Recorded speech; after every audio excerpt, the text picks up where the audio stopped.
Alhamdulillah. Jadi tajuk dia, jangan ragu terhadap janji Allah. Bismillahirrahmanirrahim. Kata pengarang kitab ini, kitab hikam,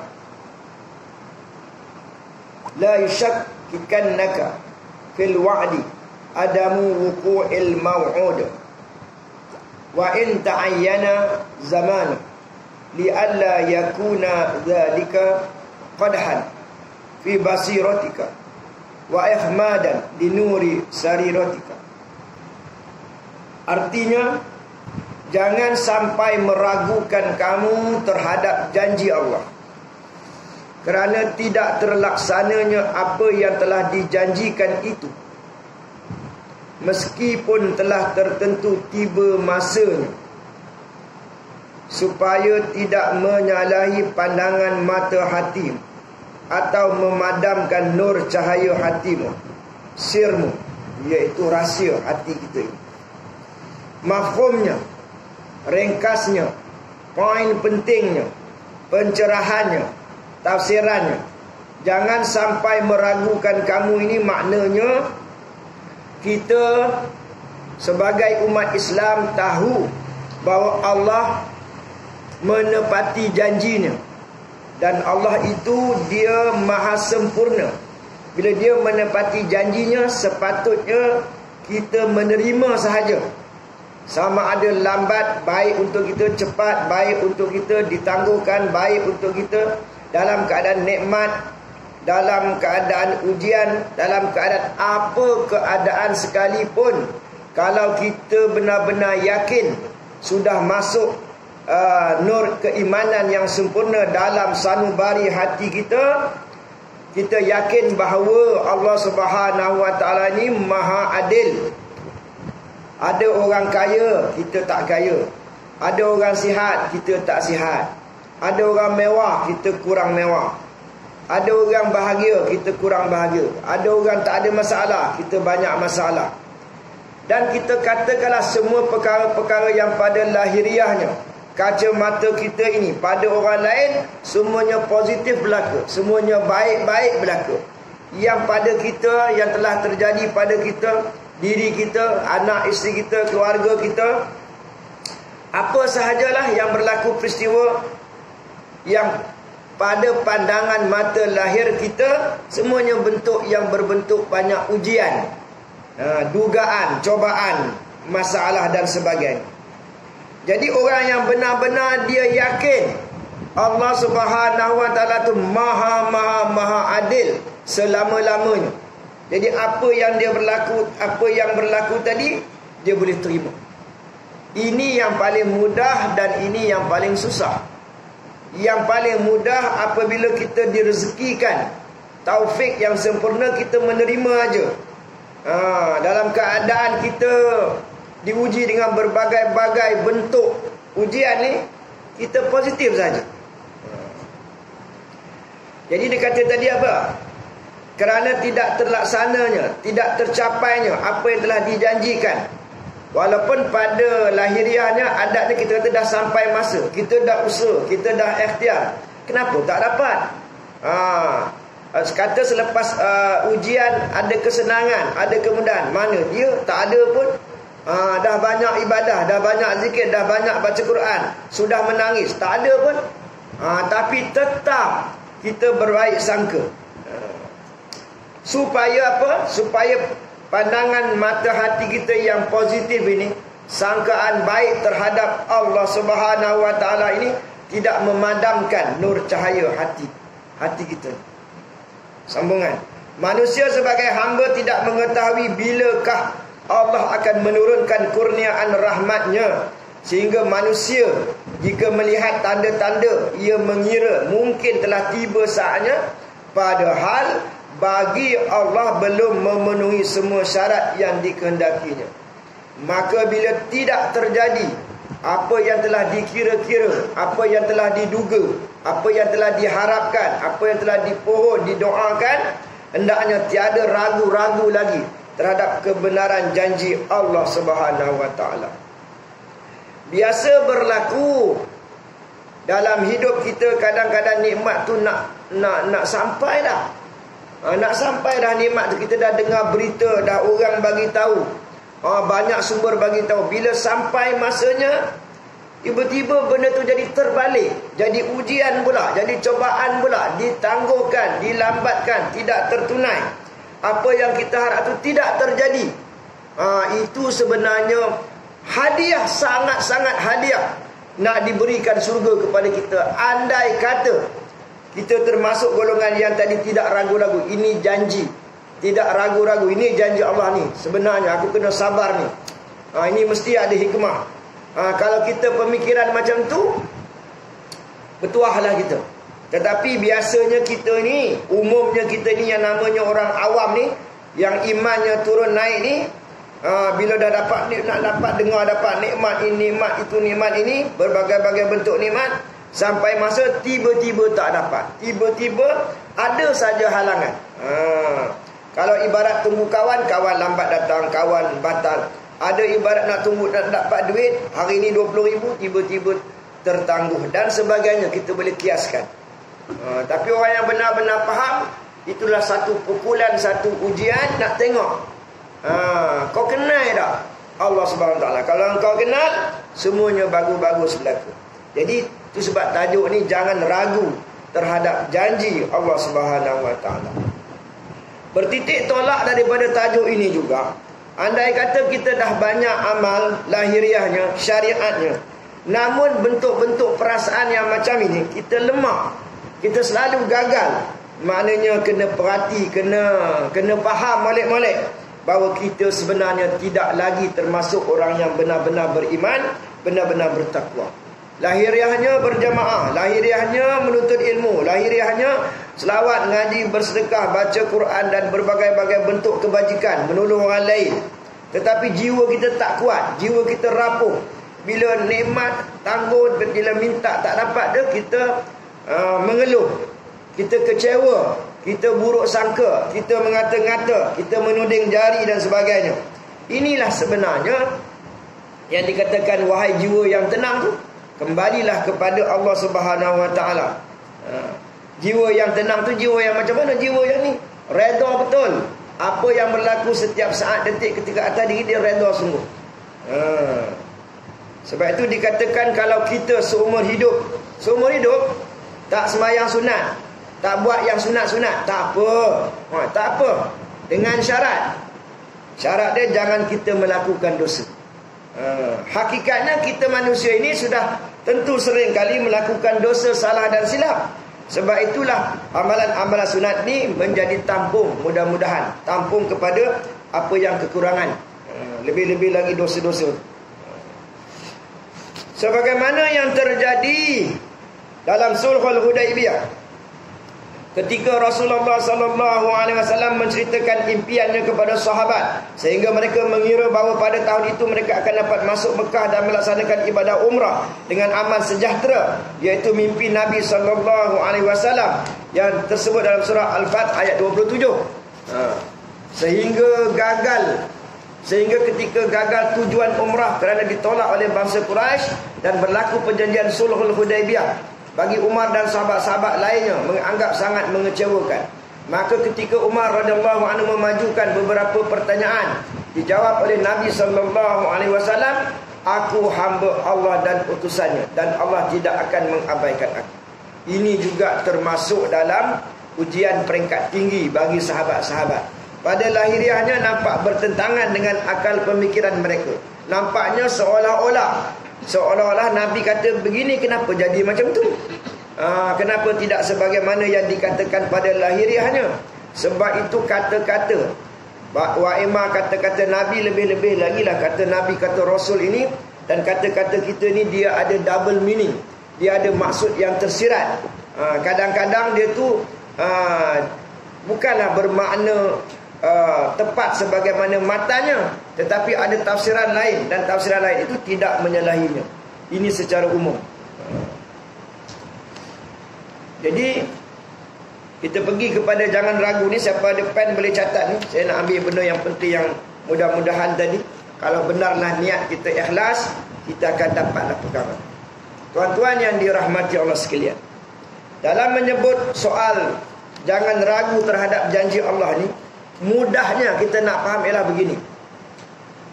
Kita ni tak kira level mana sekalipun, tak kira jawatan apa, tak kira usia mana pun, kita ini ibarat roda akan ditimpakan ke atas kita ujian dan juga nikmat. Maka perhati molek-molek. Kalau tidak daripada dulu, daripada malam ini pun, insya-Allah kita kena berbaik sangka, wajib berbaik sangka dengan apa yang ditakdirkan, yang ditentukan oleh Allah Subhanahu Wa Taala ke atas kita. Ke atas siapa saja. Yang pertamanya, kalau benarlah kita ni orang yang dikatakan abid, yang benar berjemaah semayangnya, yang benar ibadahnya, banyak buat baiknya, nampak konon-kononnya warak sangat. Kalau benarlah kita sedemikian rupa, jadi yang pertamanya kita hendaklah menjadikan diri kita ni orang yang senantiasa redha. Redha tu apa yang dia takdir tu dah betul dah, dah tepat dah. Jadi bagi hidup kita tidak ada yang negatif. Susah ke? Paling susah. Paling payah nak redha tu, nak terima, jadi orang pasrah, terima. Maknanya mesti ada kebaikan. Nanti kita akan bagi tahu contoh-contoh sekali. Yang pertama, redha. Kita masuk tak golongan ni? Ataupun kadang lulus, kadang gagal. Yang kedua, kita tidak putus asa.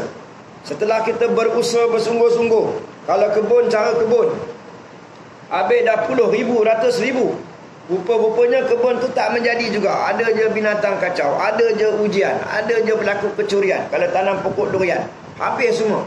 Tapi boleh senyum. Itu maksud saya, itulah redha, tidak putus asa. Jadi kita tidak boleh berdolak dalik dengan mengatakan ustaz itu labun, bolehlah labun. Itu labun boleh. Jadi zaman sekarang ni labun ke tak labun, kau nak tak syurga? Kau nak tak syurga? Kita nak tak syurga? Kalau kita nak syurga, nak mencari benar-benar redha, nak jadi orang mukmin, nak jadi wali, nak jadi tentera Al-Mahdi, nak jadi orang masuk syurga bi ghairi hisab, labun ke tak labun, inilah cerita. Inilah hakikatnya. Mesti bukan sunat. Mesti redha, mesti tidak putus asa dan bersangka baik terhadap Allah Subhanahu Wa Taala. Apa saja yang berlaku.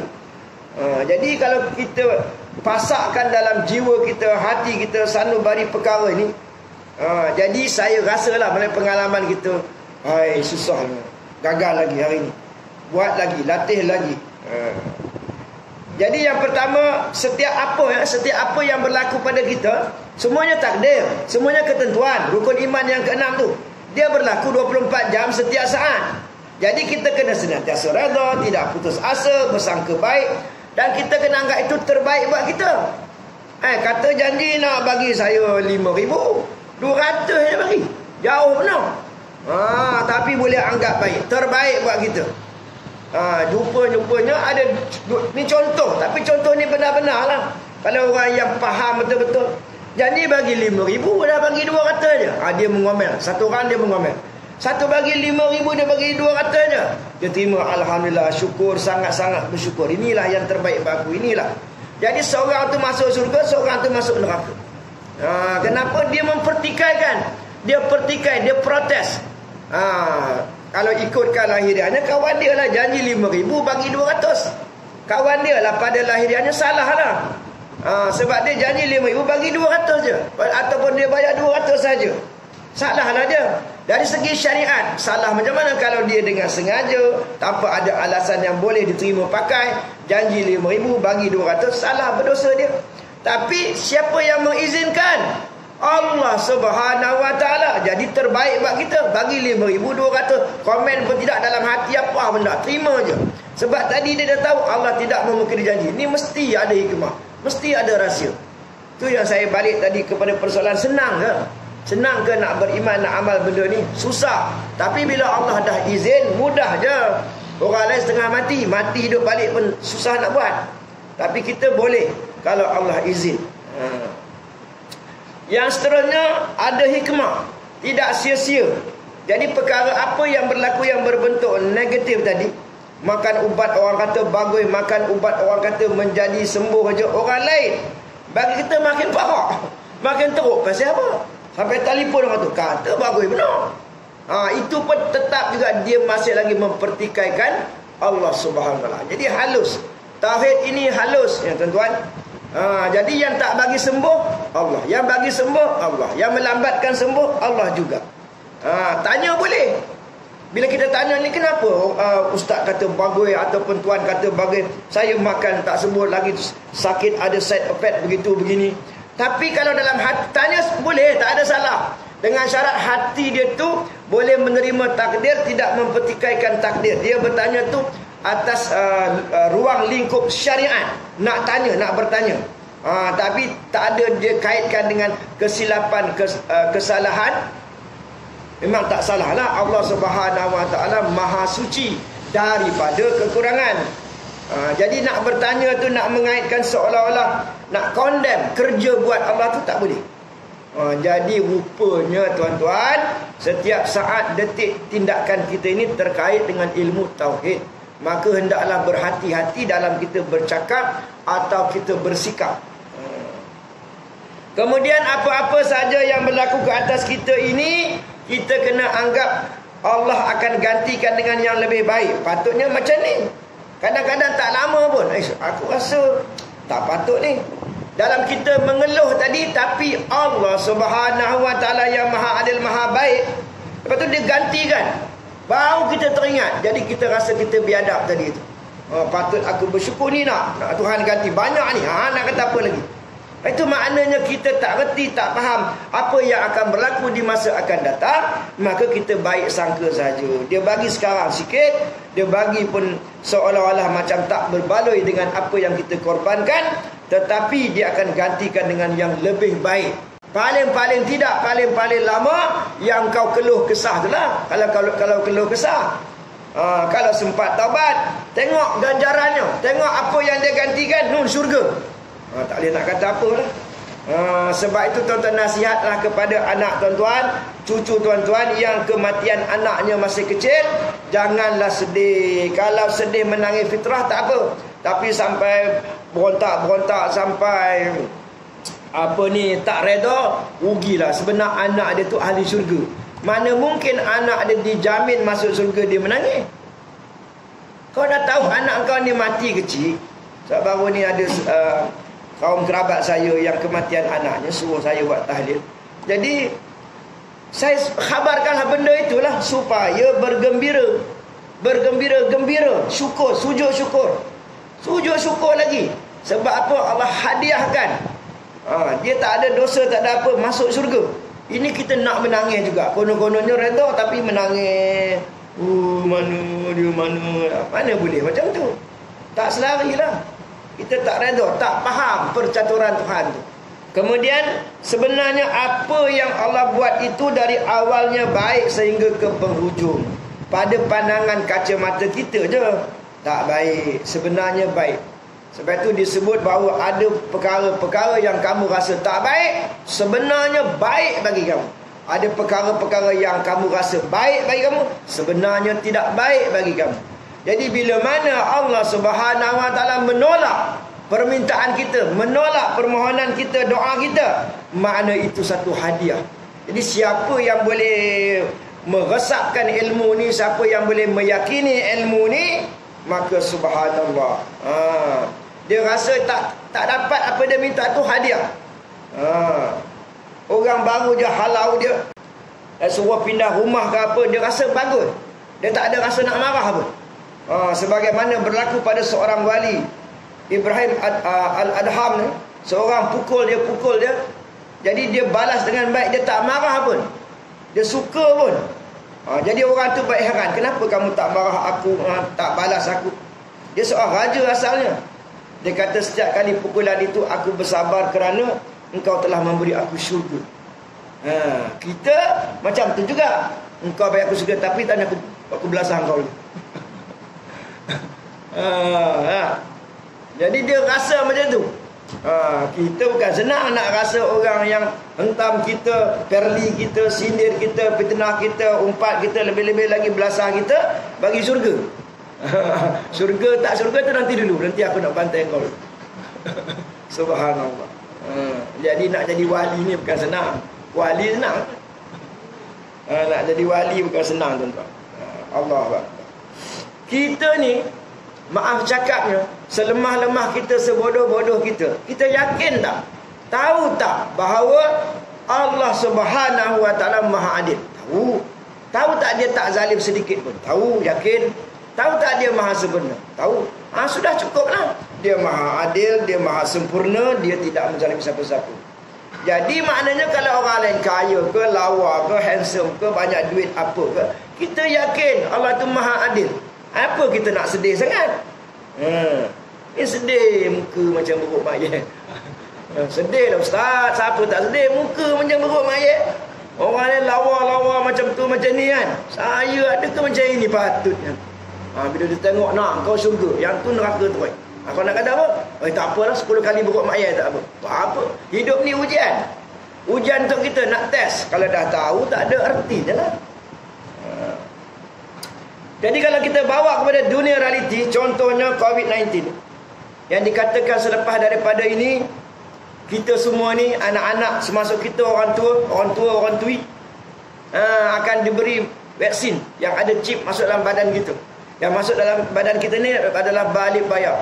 Dan dia boleh scan DNA kita, dia boleh tahu siapa dia, sampai dikatakan dia nak mencari Imam Al-Mahdi sebenarnya.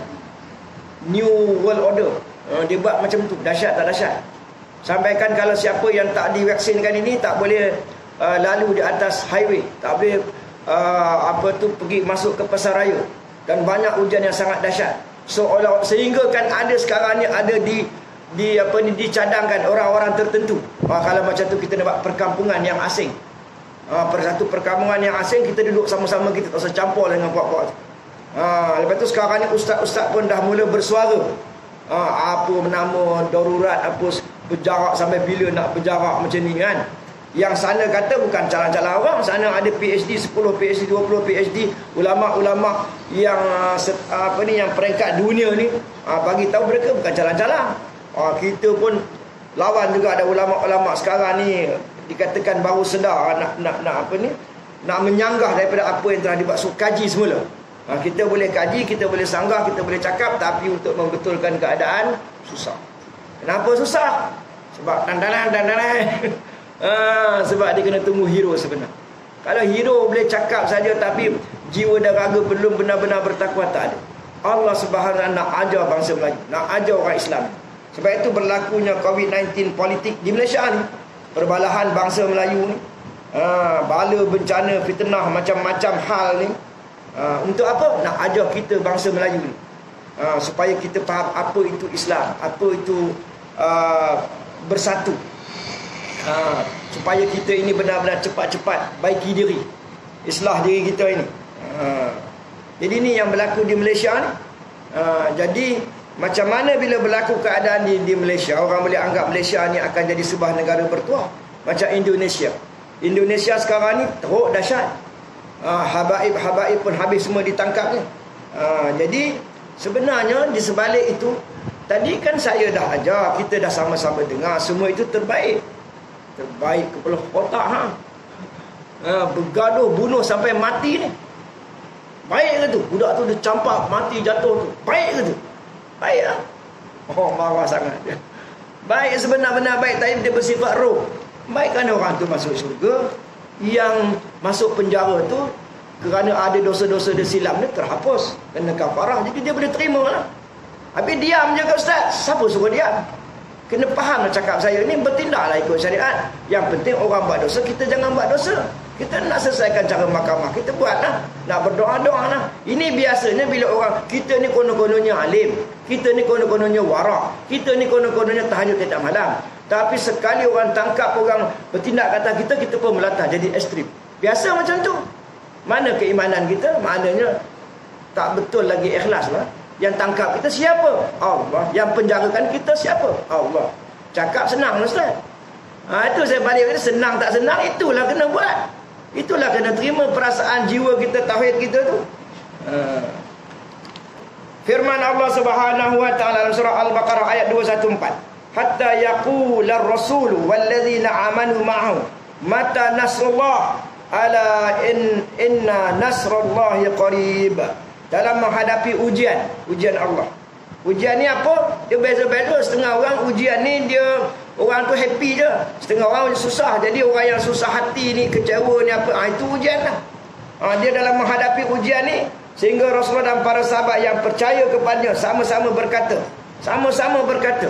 Sebab kita ni ada fitrah, rasa hati yang dibekalkan dalam hati kita. Bila nak dapat bantuan Allah Subhanahu Taala? Bila? Sudah dah teruk sangat. Macam penantian Imam Mahdi lah. Kata Imam Mahdi nak datang, makin sehari makin teruk. Dunia dah teruk ni. Jadi ulama-ulama pun tak sabar. Ulama-ulama pun tak sabar buat ceramah, Imam Mahdi nak datang. Lama nak bagi konon-konon, nak bagi orang khairah sangat. Dia datang 2023. Dia datang 2024. Dia datang 2021. Dia nak bai'ah 2022. Ulama-ulama dah dia pun tak sabar dah. Sebenarnya Imam Mahdi datang sangatlah lewat. Apabila, sehingga dikatakan apabila nak berlaku kiamat, belum Allah sanggup memperpanjangkan hari itu, sehingga tidak berlaku kiamat untuk menzahirkan Imamul Mahdi. Makna Imam Mahdi ni datang di saat apa? Di saat huru-hara, di saat persengketaan, di saat perbalahan yang kita tunggu sangat-sangat nak tunggu, rupanya belum lagi. Hingga orang-orang hampir putus asa. Tu hadis tu. Hampir orang putus asa. Tak ada kot ni bohong doa aja demo ni. Baru datang. Masa tu baru datang, subhanallah. Kedatangan Imamul Mahdi macam kedatangan Nabi, macam kedatangan Rasul. Walaupun dia bukan Nabi, walaupun dia bukan Rasul, dia bawa keselamatan. Apa itu keselamatan yang paling besar yang dilakukan oleh Imamul Mahdi? Dia boleh proses kita. Proses kita apa dia? Masuk syurga. Walaupun kau buat dosa besar, walaupun kau berzina, walaupun minum arak, walaupun kau tak solat, ya. Dia boleh proses kita dengan izin Allah sehingga masuk ke syurga. Syaratnya macam mana? Ni lebih kurang saya gambarkan, kata guru saya. Ni Imam Mahdi depan kita. Ya wahai Al-Mahdi ni, aku dah surrender, aku dah serah semua. Dalam hati kita, dia nak tahu dosa kita, ambil lah. Dia nak tahu dosa kita, dia nak tahu apa dia, kelemahan kita, maksiat kita sepanjang zaman, sepanjang hidup kita, ambil. Dia tahulah apa yang dia suruh aku akan buat. Dia suruh nak kejam ke, nak rotan aku ke, nak bunuh ke, apa aku sanggup kau nak tahu apa kelemahan aku ke, aib aku, apa tu sejarah hitam aku, ambil lah. Dia dah kosong, zero. Dia dah serah diri, serah nyawa dah pada Imam Mahdi. Ni ahli syurga, masuk syurga bila hisab. Faham? Tak ada sembunyi-sembunyi dah. Tapi senang ke kita? Senang ke kita ni? Janganlah dia tahu dosa aku. Janganlah dia tahu dosa aku. Belum lagi. Tak lepas. Syirik lagi. Tak lepas lagi tuan-tuan. Nak selamat lagi. Minta dia tak. Jangan dia tahu dosa aku. Malu. Mati pun tak apa. Jangan dia tahu salah aku. Itu sebab dosa syirik dia dianggap dosa paling besar tuan-tuan. Kami diberi gambaran macam tu. Jadi cerita Imam Mahdi, orang bersyarah-syarah ada banyak dekat YouTube. Ni bukan cerita nak pergi perang je. Baiki diri, taubat, zikir, selawat, ngaji Quran, banyak buat baik. Itulah tentera Al-Mahdi sebenar-benarnya. Ni cerita Al-Mahdi, kita seolah mesti tunjuk gambar orang perang. Gambar tu nak perang ke mana? Dia akan pilih orang tu. Kalau kita ni jahat, maksiat, wali lagi, dia tak pergi perang. Jom perang gitu. Orang nak pergi perang, jom, dosa banyak. Tak, dia ambil semua wali-wali belaka. Tentera Imam Mahdi semua wali. Tahu dia beri keberkatan, menang-menang dalam perang. Ni dia orang nak cerita itu. Sebab itu dalam YouTube saya cerita banyak lebih kepada baiki diri, taubat. Tak kira tua ke muda, yang kalau kita taubat bersih hati, insya-Allah dipilih. Tapi kalau kita dah jumpa Imam Mahdi, aku dah jumpa Imam Mahdi, orangnya lawa, hidungnya mancung, dahinya luas, ada tak lalat dekat kanan, aku tahu dia orang giam-giam, daripada sini aku tahu keluarga dia, aku tahu. Buat apa kalau kita jahat? Buat apa kalau kita dosa banyak, tidak bertobat, tidak mau bertobat? Buat apa? Ini sifat yang mudah kita kena faham. Ya.